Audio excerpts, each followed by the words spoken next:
coming out studio today. In beautiful Raleigh, North Carolina. He stands next to his world-famous producer, Jay York. He is the top talk show host on the internet today. Here is D. Hall. Initiate a Jay York production. Jay York production. Jay York production. You are in the mix with D. Hall and the People's Show.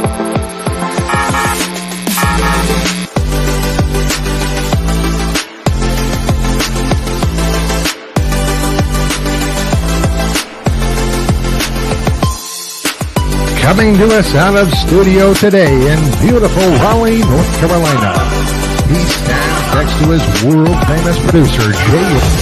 He is the number one, undisputed, top talk show host on the air today. The voice of the People Show. Ladies and gentlemen, here is D. Hall.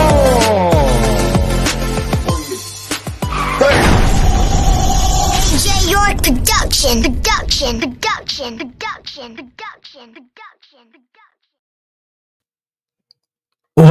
What's up, people? What's happening? Well, let me get my glasses on. You know I can't see nothing without my glasses, but I got to get them tight. Happy Sunday to you, everybody. Thank y'all for coming on, man. We are back. We're back here on another Sunday, man. Yeah. I don't even think it's next week. It'll be Easter Sunday. Yeah, but we ain't gonna count our eggs before they hatch, right? Glad to have y'all here today. And it's truly another wonderful day. It's a little cool outside, but we're here.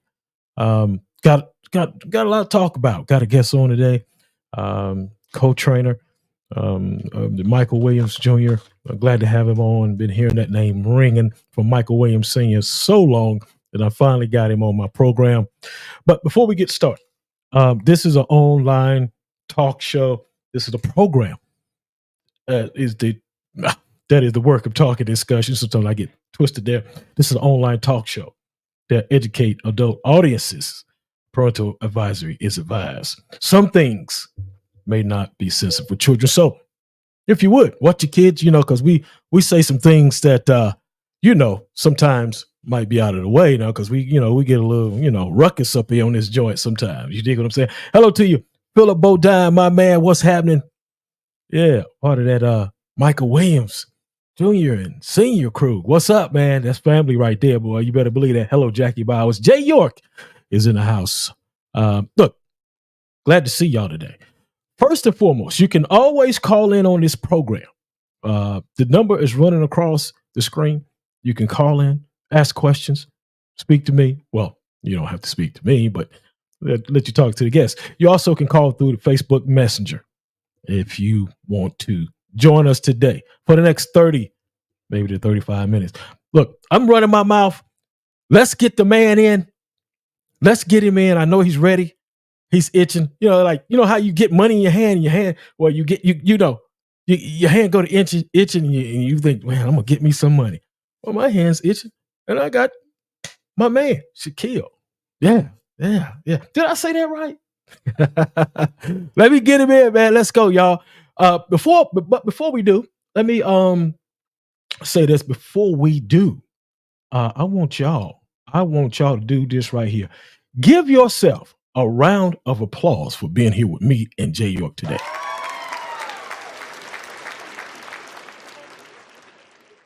Yeah. I want y'all to do that.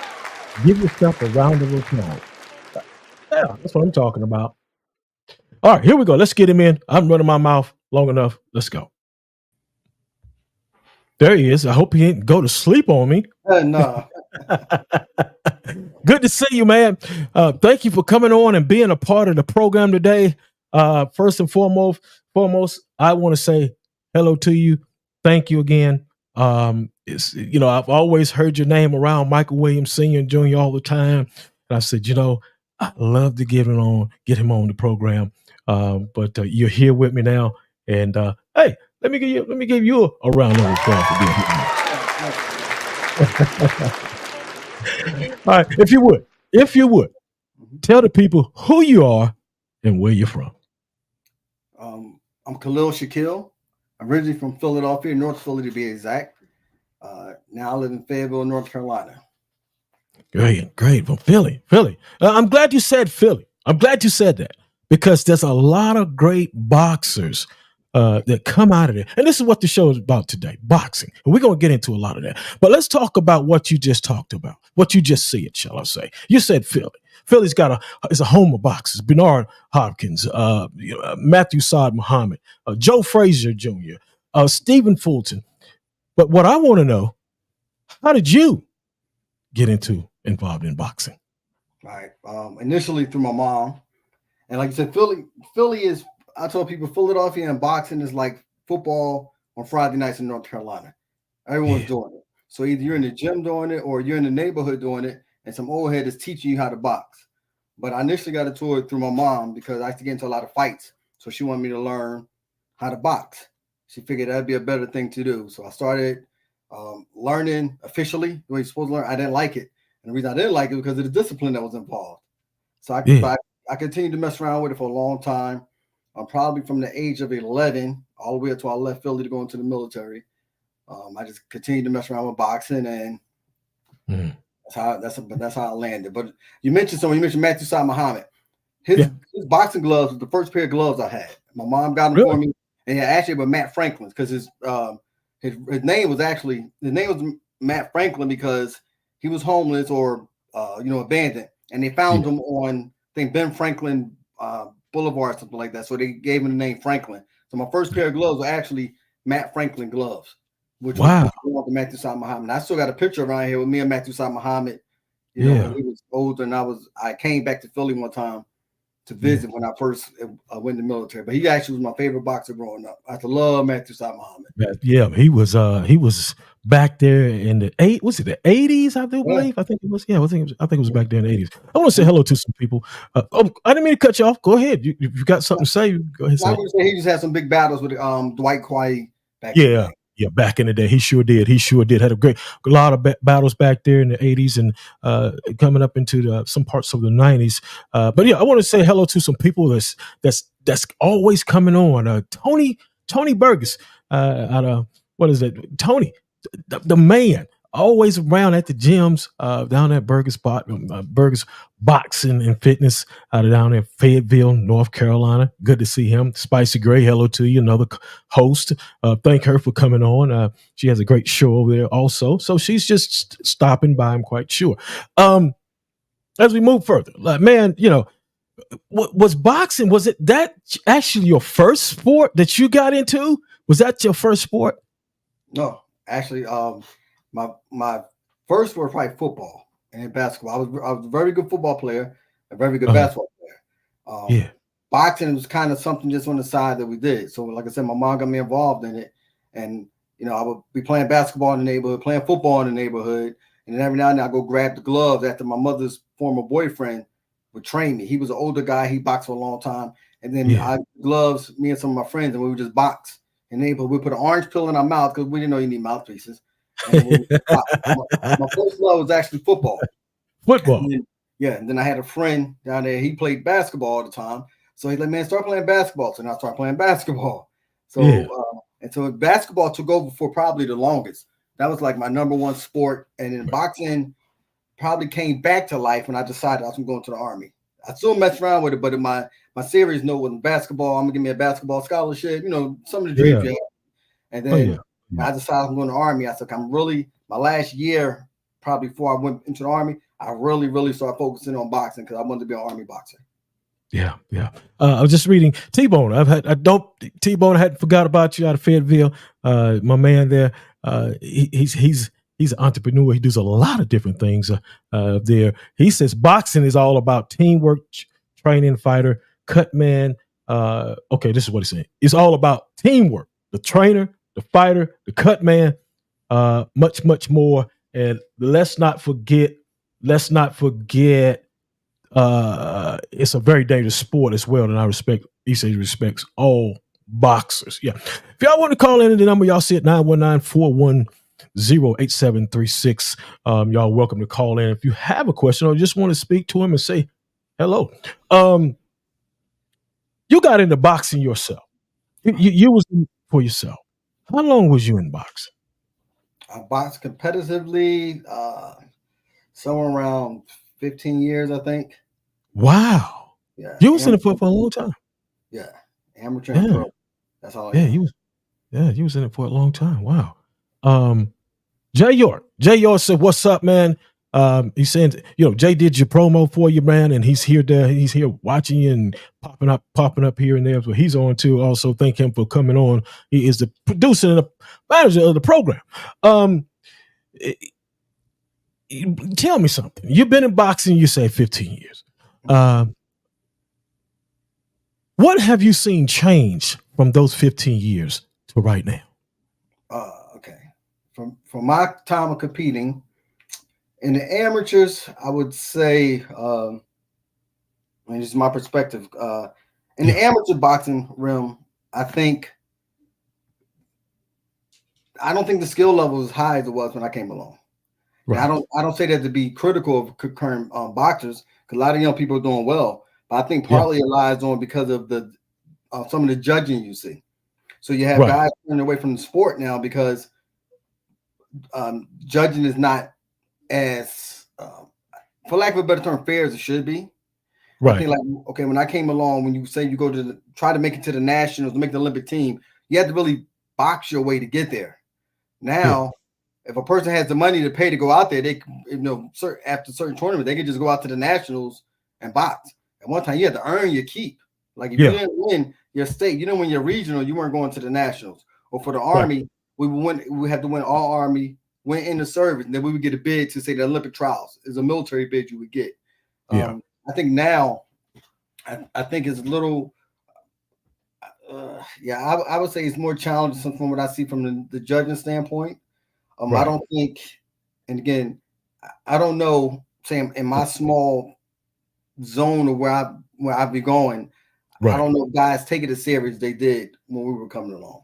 Right, so, I'm gonna say that a guy will pop in my gym, he'll be 27 years old and say, I want to be a boxer. I'm like, bud, you way behind the 8 ball. Yeah, but I got some friends, they see me in the neighborhood and they say that, I got what it takes. Right. It doesn't work that way.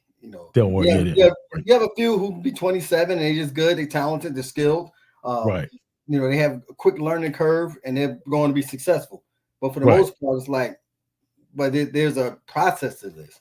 You wouldn't go to a pro basketball team and say, hey, I'm 27, I'm going to try for the pro team. Guys think they can do it in boxing sometimes because I'm a guy, I'm a man, and I can fight. Like, no, that's not how it works. So I don't think it's taken as serious in some cases. Yeah, and you're right. You wouldn't go, just like you said, go to an NFL team, say, hey, I want to play football. I want, just because you got a little talent. It's a process of being, going back in time and starting when you're supposed to start. Because if you start like when you're young and it's just in you all the way up into the professional league and all that. Yeah, I'll definitely agree with that. You made it through boxing. What was your biggest moment in your 15-year career? Probably my biggest moment, man, was being able to be a part of the Fort Bragg boxing team. Wow. Yeah. So I was my first station place was in Germany. I see JR. Thank you for doing that promo, man. It was awesome.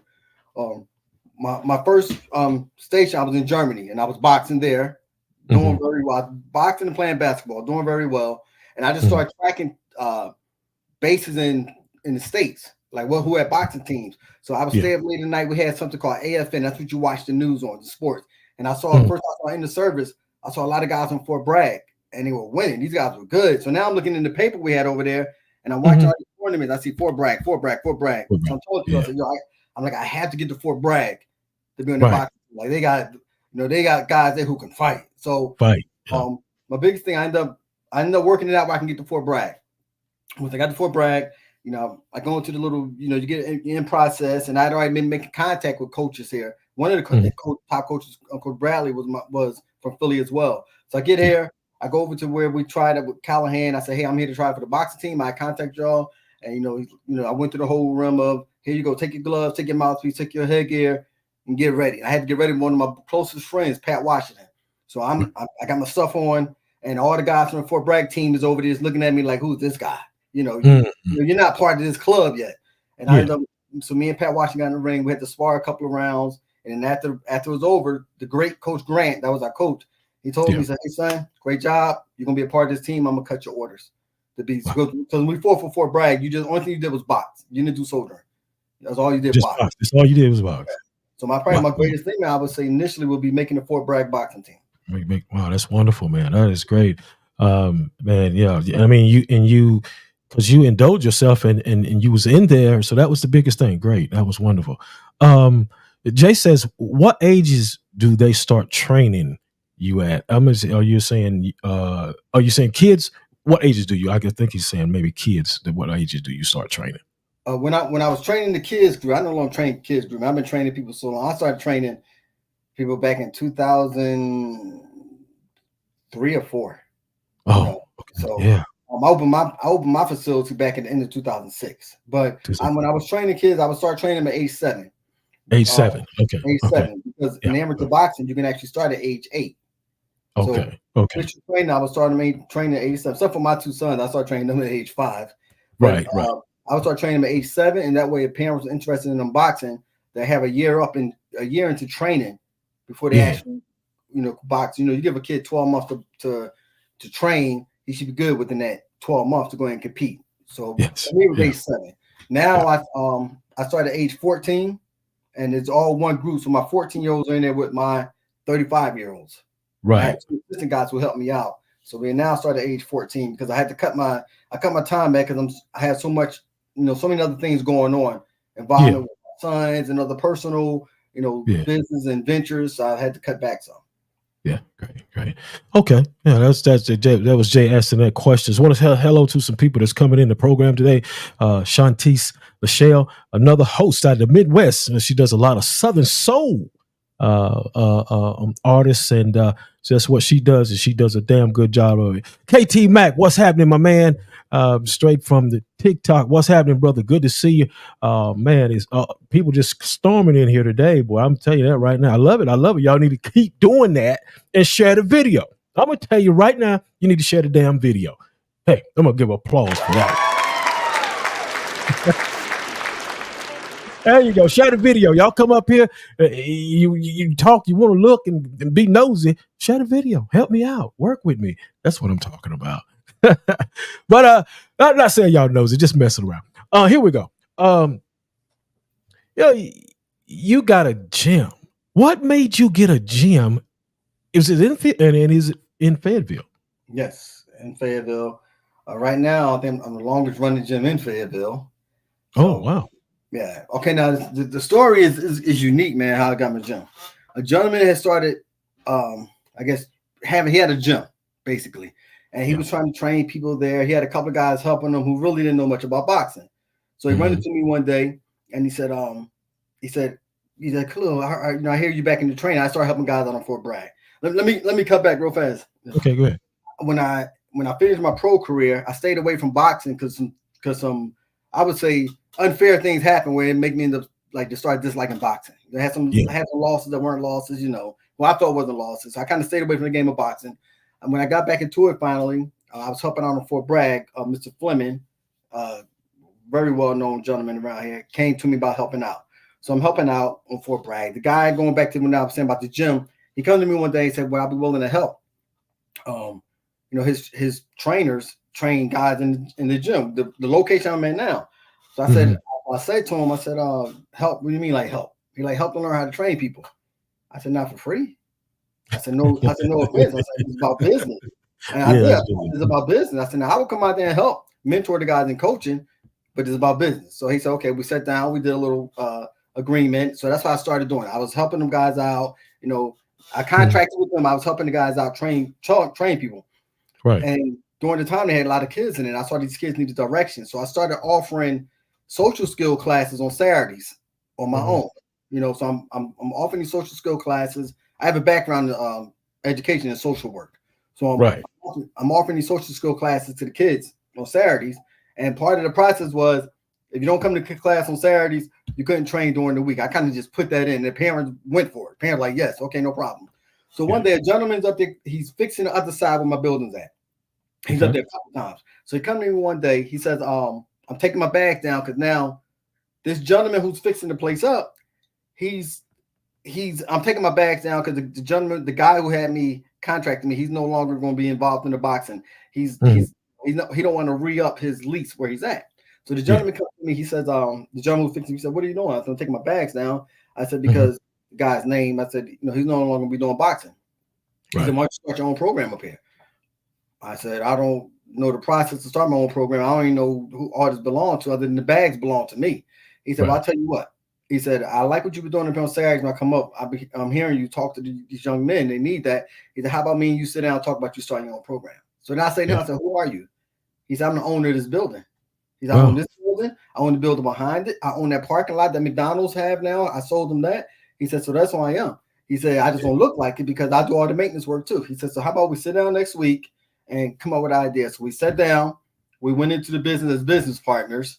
And that's how I started, now known as the Ambition Boxing Academy, but it used to be ABC Boxing Academy. Attitudes, Behaviors, and Consequences Boxing Academy.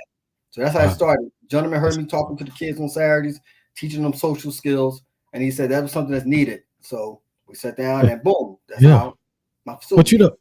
But that's like God working in mysterious ways, and that's what happens when you are got a mind to do something positive. God works for you. Look at it. There's the man right there. And he on all that. He wanted you to start the boxing gym. Isn't that something? That's amazing. Out of nowhere. People. That's God working, y'all. That's God working. Jay says. He says you train Mike's son too, right? He said, what is it like working with him? All right. I started training little Mike. He was 9 years old. Okay. It's always been great working with little Mike. He's never been hard headed. He'll do the things you ask. He'll never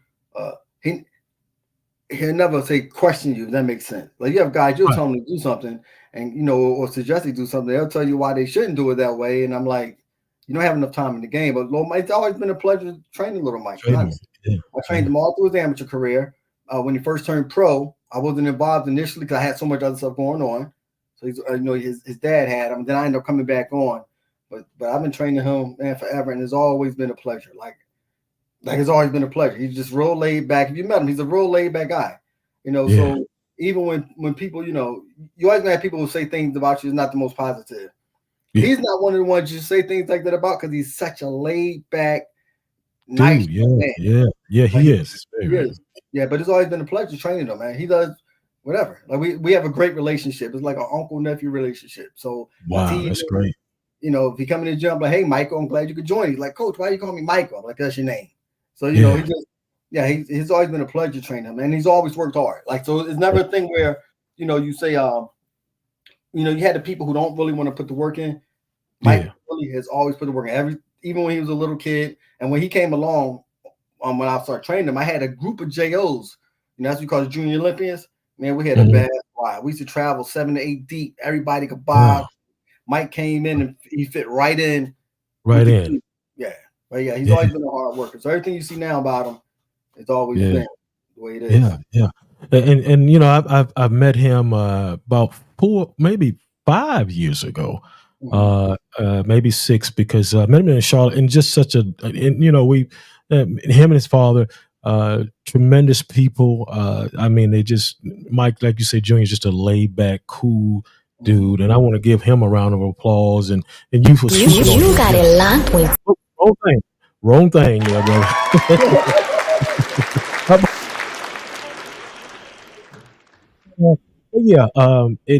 I think Jay had another question. I think Jay, let me see here. There's another question here.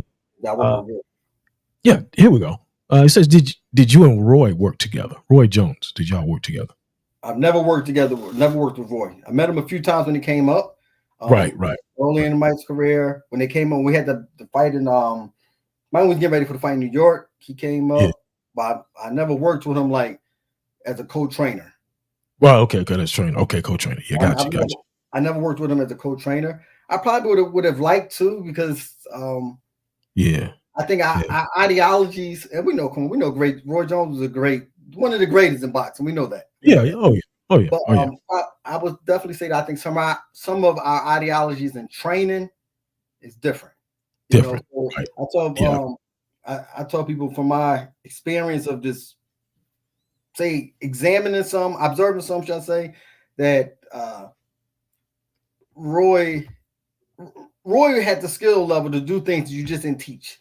Now, he did things you didn't teach. Like, why is he doing that? Because it worked for Roy. And I think sometimes maybe he tried to spill that over into some of his boxers. Right. And you really can't do that. You got to take what you have. You got to take what they have and try to build on it. Now, you can add some things to it. Like, I can add some things to what you're doing, but I can't make you be Khalil Shakell. I can't say you're going to be just like I was. I think I would like to have worked with Roy, though, because come on, man. He's great. And I always like talking to him, though. Just when he used to come around, a few times around, he's always been a very humble guy.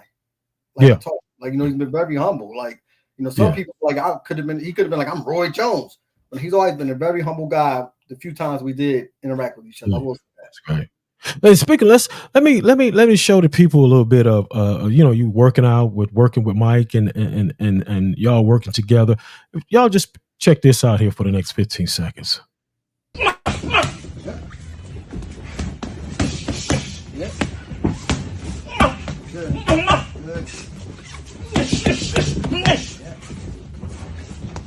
There you go, Mike. There you go. There you go, Mike. Wow. That was really some good work right there. That was very intense. And Mike is a 147 pounder now, correct? Right. Yeah. He looks much, he looks stronger. He looks taller. He looks lean. He's looked fit, and great work. And you guys are working out there, and all that. I want to say hello to Chuck Megzar. Hello to you, Chuck. Good to see you on the program today. I thank you for coming in, always stopping through, no doubt about it. Jay says you think Roy make good decisions as far as matchups. Go ahead. Yeah. That was the question. That was the question. Right, I can't say, man, because I don't know all his behind the scenes decisions. Right. I do know sometimes a person make a matchup, and there are bigger people behind that matchup, and always we want to do it this way, and this is why we want to do it this way. And you're like, I don't really care for that. Like, all right, well, we're gonna move along to someone else. I can't really say that. And I'll give you an example. I fought on Fox. Back when I was mainly been on Fox. Friday night fights when I used to come on. I fought a guy named Goya Vargas. He was a former world champion. He was, I want to say, like 38-6. I think I was 15-0, and I just got ranked number 15 by NABF. So the deal was for me to fight him. If I fought him, America Presents was going to sign me to a big contract. At that time, America Presents just came along. They were ran by the Goosen brothers. So when the process was doing it, initially I'm like, I said to the trainer, like, I don't know if we should take this fight yet. I think we should build up to it. He's like, yeah, well, the manager who I had at the time, I'm not gonna mention his name, but like, this would be a good thing because you beat this guy. They're gonna sign you to a big contract. Everything changes. Pretty much your life changes. So we're prepping for this match, and at the time I had a fractured hand, and I say to the trainer again, I'm like, man, I don't think we should do it. But, so by now I already have some self doubt. Anyway, it had to be made business wise because it worked out best for my manager. If I go there and I beat Goya Vargas, then I get signed to America Presents. My manager makes money. If I don't Goya Vargas and make a good showing, next time they need another good up and coming fighter, they call my manager. My manager makes money. So with that, there's a lot of stuff that happens behind the scenes business wise that you say, could you want to make the decision, but they be like, nah, we can't make that decision. Like it's a lot that happens behind the scenes. We ended up losing to him. It was pretty good. I ended up losing though. I think they stopped in the 10th round because he was hitting me some. And by now, I wasn't used to this level. Something else that happened.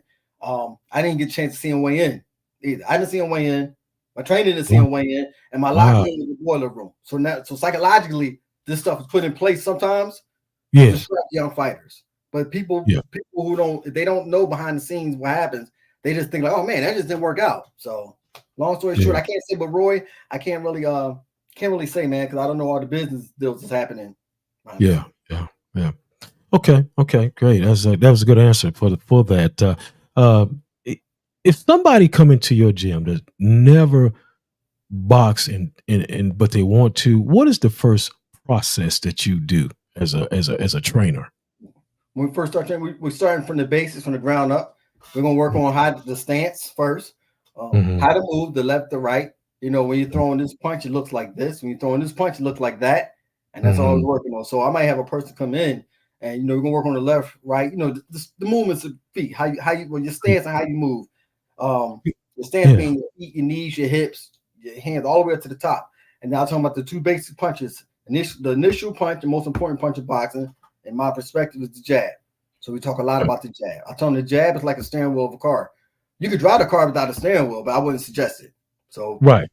You could box without a jab, but I wouldn't suggest it. So we start from the basics and we'll stay there. So guys, I want to know how to throw a hook and uppercut. We're not doing that yet, because when they learn it, most of my members aren't boxing. I have probably overall, I might have somewhere about 40 members. And out of the 40, I might have 9 people boxing. So most of my members are not boxers, but I teach them as if they want to become a boxer, because I want them to learn the sport as whatever their goal is, to get in shape, lose weight. I'm gonna help you lose weight. I have a background in that. I'm gonna help you get in shape, but I'm also gonna allow you to really learn this sport, this form of self-defense, because you never know if you're in a situation where you have to throw a jab at somebody and run. So when we come there, you're not gonna come here and we just do some more fitness stuff and I'm gonna teach you how to box. But if we start from the basics, we start from the feet, or the ground floor on up. Wow. Because I wanted to get to ask that question, because a lot of people wanted to know how if somebody's never been in the boxing, how does it start? What does a trainer do for the person that is coming into the gym, and how does it begin? Jay says, give us a healthy tip. What's a good drink to purchase or make? Water is one of your best drinks. Water is a good drink. Some of the stuff you see out here, actually, for training or sports, chocolate milk is a great recovery drink because everything it has in it. Yeah. Gatorade and all that stuff is okay. I can't really say the best drink. Probably the best drink would probably be water, as far as it depends on what level, Jade, if someone's working, how intense the workout is, how much sweating they're going. So if you're sweating a lot, you're probably losing sodium. You got to replace those electrolytes. Right. Replace electrolytes. So it depends on what someone's doing, the activity they're doing. Yeah. That was a great question from Jay. Great question, man. Great question. Has there ever been anyone that you could not train? Oh man, yes. Yes. Oh man. Yes. There have been quite a few people who they came in, I'm like, man, this is not gonna work. Like I've told them, like, no, it's not gonna work. I've actually got rid of guys who weren't even boxing competition. Their personality, just didn't fit in my establishment, my environment. And I'm big on relationships. So we'll train, me and the guys or the people who train. And after training, we might sit in the gym and talk for 15 to 20 minutes about different things. All the kids I have, all the young people I have who are in school, I'm constantly talking to them about grades. I think I told you I work in the school system. Yeah, so school system. I'm constantly talking to them about grades. But I've had people who I cannot train. I had this one guy. This was kind of recent. He come in, he's talking a lot, he's smelling like weed, and I'm like, okay, maybe the guy has marijuana, medical reasons.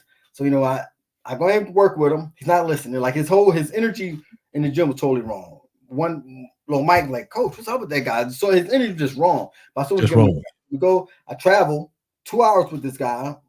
My wife and I him. He does terrible. Like he didn't even try hard. He comes back, he's mad, and he started going off. He messaged me one day. He's going off on me. Like he's going off on me. And to the point where my wife said, don't respond back. And my next word from him will say, meet me at the gym, we're gonna glove up. Honestly. Right. I'm just human. So my wife said, "Oh, fine." So I didn't respond. I left it alone. I said, "Man, I wish you luck in the future." That's right. He contacted me back now. This is over a year ago. He contacted me probably about 6 months ago. He asked me, could he come back? And he started explaining why. And I'm like, no. I said, well, you can never. I said, I wish you well in your journey, whatever it is you're trying to do. But no, you can't train under me. It doesn't work. Right. So, yes, I've had people where I can't train. Again, attitude, the relationship piece is very good. I want to be able to talk to you outside of the gym. So I have guys that don't even train with me no more. They were like real close. So now I'm big on the relationship thing. It's not for me. It's not just about I'm gonna try to make some little extra money. Nope. If it don't work for me, I'm like, but you got to find somewhere else. If your energy's wrong for my gym, you got to find somewhere else because we have good energy in Ambition Boxing Academy. So you're not walking around cussing and fussing. We don't do that. Exactly. That's the way you want it. You wanted a good environment, good place, good energy, and all that. Call in 919. 410-8736. Man, we're here with Coach Shakell, and I'm glad to have him on. Next, we got another question here coming up.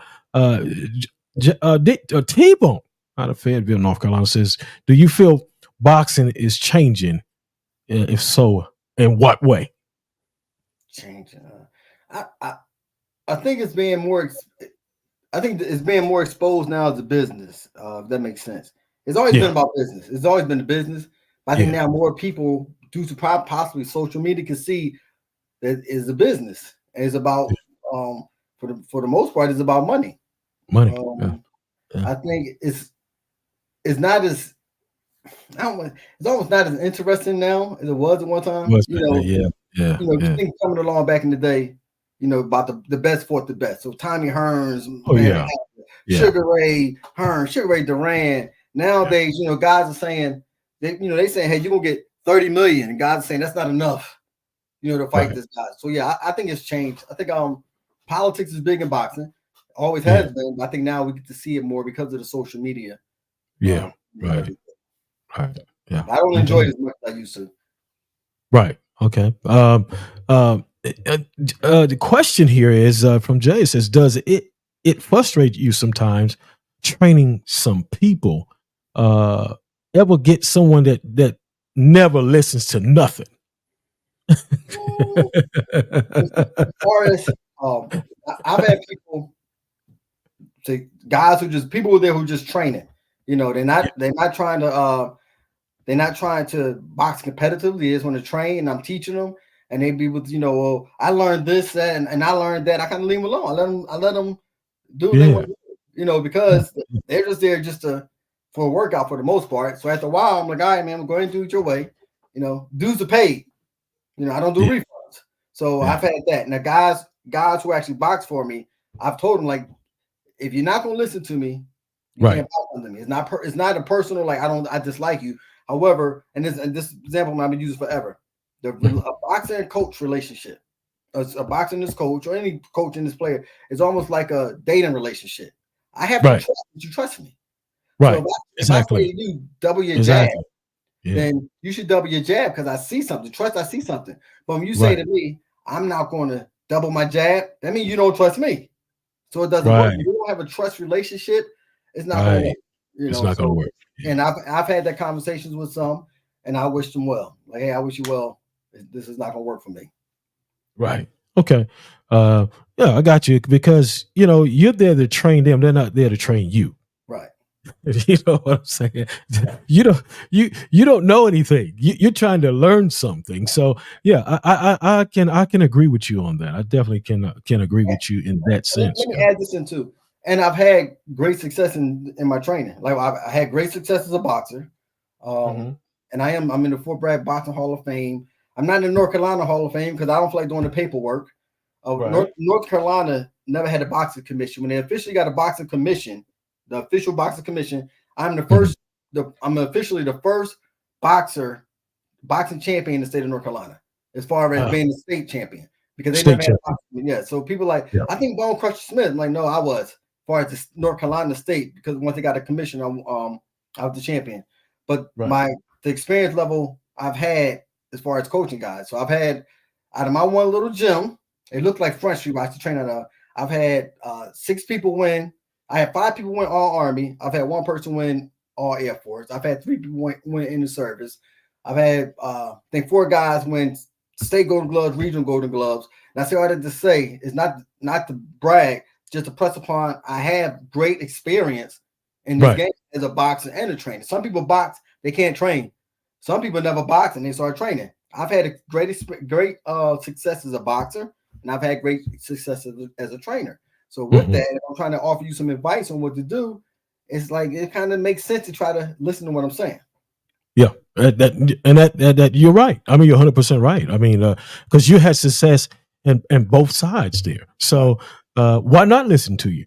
And that's why it's I like the show. I like what you're kicking out because there's a lot of things that need to be said and need to be understood from a trainer, point of view. And I think I don't know if I can't remember if me and Jay had a trainer up here or not. I can't remember. We have so many people, but I want to say hello to Bree Ray. Hello to you. Thank you for stopping in. And Howard Harris Jr. Thank him for stopping by. And I saw you up here, Mr. Harris, but I just couldn't. The question was coming in so fast, and I just couldn't get your name out there. But yeah, I mean, you're right. You had success, and that success is knowledge, is knowledge in the boxing game. What is the most difficult thing for you as a trainer trying to train somebody? Is it something difficult for you? Is there anything that's difficult for you trying to train people? I mean, not saying things that you're doing difficult, but they make it difficult. What would make it difficult to train somebody? Probably for those who are boxing competition, the most difficult part is convincing them to be consistent with conditioning. Mm-hmm. That's probably the toughest part. Being consistent, being disciplined, and keeping yourself at a certain weight. So guys who box competition, I'm big on conditioning. I'm big on being consistent, and I'm big on keeping yourself close to where you need to be. So, for example, if a guy boxing 147, and just saying the amateurs, if he's boxing 147 pounds, and we don't know, you might be boxing, 3 months from now, keep yourself close to that weight. Keep yourself, let's just say 5 or 6 pounds to that weight. So that way, when you start diving in, really, if you got to hit 147, you can hit 147. Right, gotcha. Right. The thing about I ran yesterday, but I didn't run today, and I'm not gonna run tomorrow. Like it's not enough consistency. Consistency there. Yeah, that's very important. That's probably the toughest thing. Getting people to buy in. Yeah, got it. Got you, man. Because if you're gonna do it, you gotta, like you say, be consistent in what you're doing, even like in anything. That you're trying to achieve. Even myself, I have to be consistent in getting guests on here. Me and Jay have to be consistent. Jay has to be consistent in what he's doing. So we have to do it's repetitive. And it's the same thing in sports. It's a repetitive thing that you do, and you get better as you keep doing it too. Just like me, because hell, I'm the best talk show host in North Carolina. and I have a saying, man, I have a board. It's called the message board. Is a blackboard. What you do most become habit. Yeah, exactly. We know that it's the simple things like that we know. Sometimes people forget. Like so, you get up 5:30 in the morning. You do it enough, you're gonna like getting up 5:30 in the morning. So there you go. Hello to Steve Ashford Jr. Hello to you, sir. Thank you for stopping in. We're here with Coach Shakell out of Fayetteville, North Carolina, the Ambition Boxing Academy gym, all wrapped up in one. We're glad to have him on today. We're gonna wind this thing down. Look, what's next for Michael Williams Jr.? I'm not even sure, man. I know I thought Bronner name came back again, but I honestly don't know. That's something he has to cover with his dad. His dad, if something come up, his dad will call me and say, "Yo, Shaq, this is what we got on the burner. This is what we plan on doing." So I don't even know. Okay. And even with that, like I wouldn't even want to be involved in that business side. Now, if I'm asking my opinion, I'll give my opinion. But I don't even want to be involved in that business side. Just let me know what's going on. Make sure it fit my schedule. He have other people working with his team, and we'll see. Let me ask you this, because this is what I want to know. Adrian Broner, was you there when all that went down? I'm talking about not there, but of that that episode. Adrian Broner and him was going to fight. You prepared him for that fight. You was preparing him, correct, for that fight, right? No, he was with when stuff happened. He was with Roy. Okay, he was with Roy. That's right. He trained with me for a little while, and then he went down to went down to Florida. He was with me training with our team. A couple of guys in my gym who also young pros, been knowing Mike forever. And then he left there and he went to Florida with Roy. Okay. And that's when the bad stuff happened. Okay, right. Would if y'all had that chance, I'm quite sure Mike Senior would take that fight.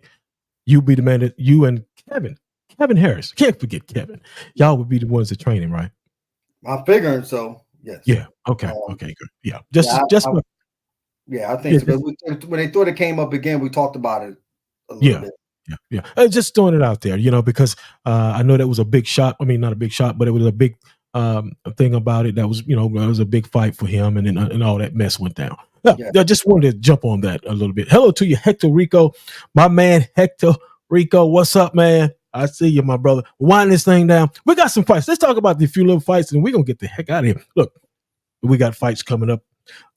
March the 30th. Amazon Prime. Yeah.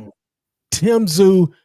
That was Keith Thurman. He's got hurt, fractured or something to that nature. Got hurt, but he's getting ready to fight Sebastian Fedora. What's your thoughts on that Tim Tszyu fight? I'm going with Tim Tszyu. I don't even know what Sebastian Fedora or what his name is. I don't know what he looked like. I like Tim Tszyu. His dad was a monster in the ring. Yeah, he was. I think Keith Thurman did the right thing by pulling out. Right. For whatever reason they say he was, but I think that was going to be bad for Keith Thurman. Yeah. I'm going with I like Tim Tszyu. Like Tim Tszyu. Yeah. Okay. Great. All right. April 20th, Brooklyn, New York. Devin Haney and Ryan Garcia. Mm-hmm.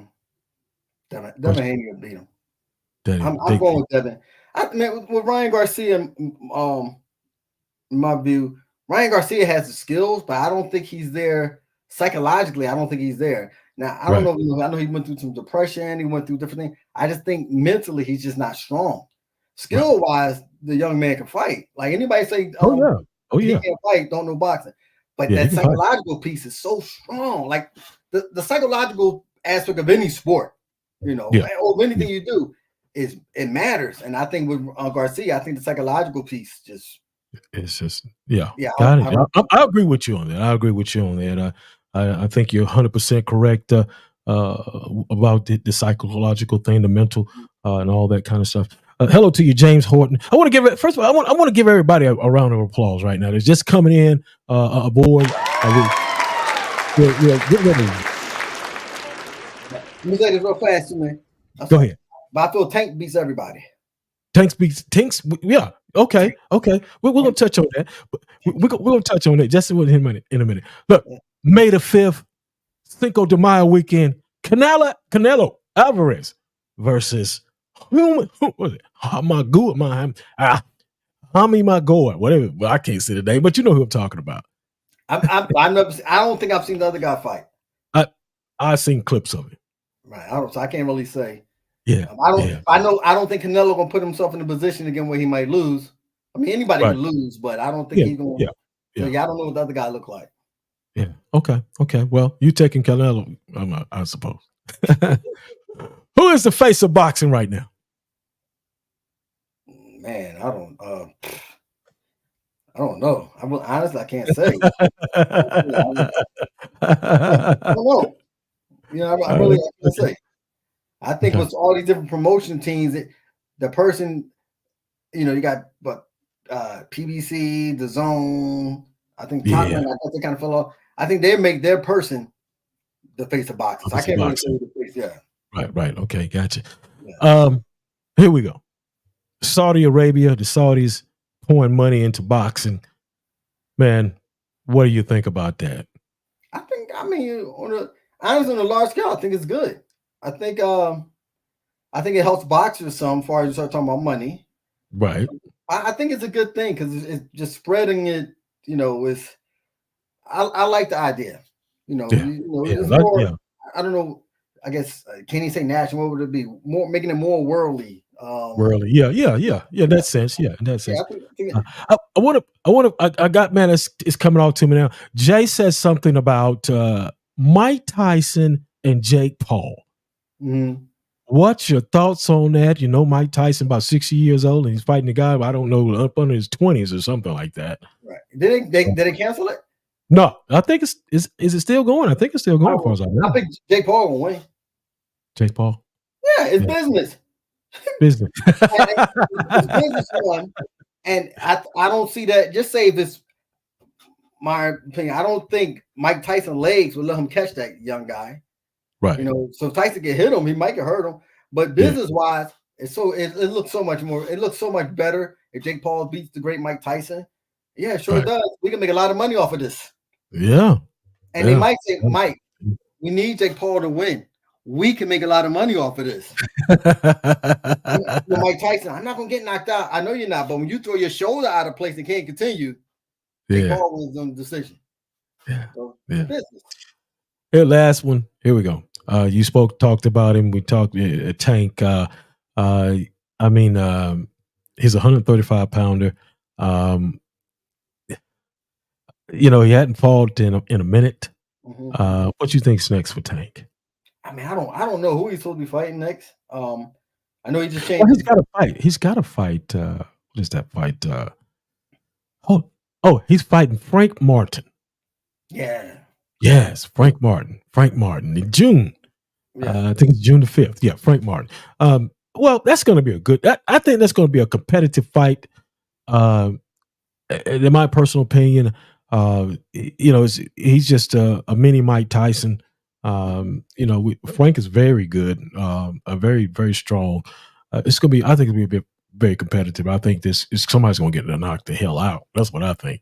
Yeah, I think it'll be competitive. Let me say about Tank. I mean, Tank used to come down here and fight. We had the Silver Gloves, and DC was part of our Silver Gloves group. So Mike actually kind of came along with them guys. Oh yeah. Mike, and Tank has always been good. Even he was always short, and he's always been good. But I think going back to this fight, reason I'm favoring Tank because Tank can punch you and change the whole face of the game. Like, and anyone who's going into boxing, of course, they're confident they're going to win, but somewhere in their mind, and yet it might be wrong to say you've almost had to have boxed to understand this. Somewhere in their mind, they're thinking, I cannot get hit by this guy. So that right there may change your game plan. Your trainer thinking, we cannot sit in the phone booth with this guy and get hit because Tank changed people's life off of one shot. You know, it's one shot, you're out of there. So I think that gives him an advantage a lot. And Tank can actually box better than people give him credit for. It's just that he knocks everybody out, but he can actually get on his moves and box and put his hands together, man. So I'm right now favoring Tank. Okay, great deal, man. Favoring Tank. Wow, okay, yeah. Tank it is what it is. Like we had a great show today, and I appreciate you coming on. Any questions for me? No, I don't really have any question, man. I really just appreciate you doing this. I think it's great. Yeah. Do this. You know, with the whole live piece and people get in and just dive in and ask questions. I think it's awesome. It's really awesome. Well, I appreciate you, man, coming on the show. I thank you so much, and me and Jay, we appreciate you. Hope you get you back on this year, for sure. You really open up a lot of doors in my mind. How a trainer operates, and I hope that's everybody understands how the trainer, this trainer. I ain't gonna say every trainer because every trainer is different in their own way. So, but this trainer right here. And I'm saying Mr. Khalil Shakell, the co-trainer of Michael Williams Jr., really spoke on it today, really spoke on a lot of different things. And, man, I really appreciate it. What's your last one?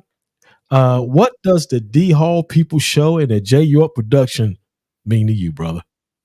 Man, I think it's something that's very is needed.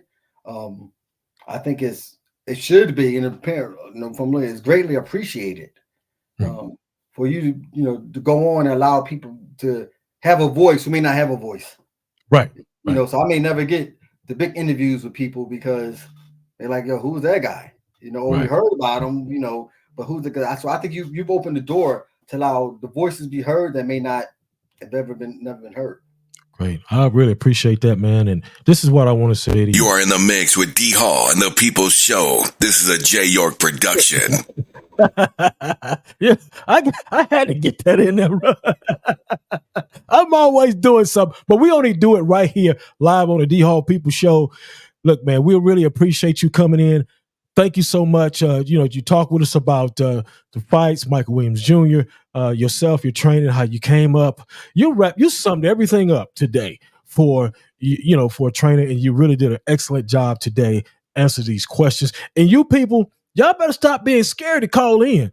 I'm doing everything. You can get up here and talk to the man and ask them questions and live right on the phone. All you gotta do is call right in. I got it for y'all, the people. This is why it's the People Show, man. We thank you so much, Shakell. Hopefully, we'll get you back on this year, maybe for the big mega fight when Mike Williams Jr. Do his thing. Thank you so much, brother. All right, thank you, man. Yes, sir. All right. Great show, man. Great work there. I learned a lot today. I hope y'all did too. I hope y'all learned a lot. I did. Shakell, he really it opened up my mind to the trainer, just to the trainer. And yeah, we did have another trainer. I forgot Hector Rico was on too about 4 or 5 months ago. I would also want to thank him. I couldn't remember who. Sometimes my mind gets a little cloggy a little bit. But anyway, thank y'all for coming on. Hopefully, it's coming up Easter. I won't be on Sunday, but I will be back on. I know I'll be back on April the 4th, and perhaps before that. Look, we got April the 7th. I can tell you this right now. April the 7th, we'll be back on that Sunday, and we're going to have the celebrant boxer Sharon Dulap. Out of New Jersey. This is sort of big for us. Celebrant boxing is rocking with us, and I got 2 fighters coming on, possibly. Well, I know I got one, and I got another one coming on in April. So hopefully we'll see y'all. Look, let me get out of here. Thank y'all so much for coming on the show today. I will catch you hopefully maybe before April the 4th. We'll see. We'll post up everything. We'll see. Coming out of studio today. In beautiful Raleigh, North Carolina. He stands next to his world-famous producer, J York. He is the top talk show host on the internet today. Here is D Hall. Initiate a J York production. J York production. You are in the mix with D Hall and the People's Show.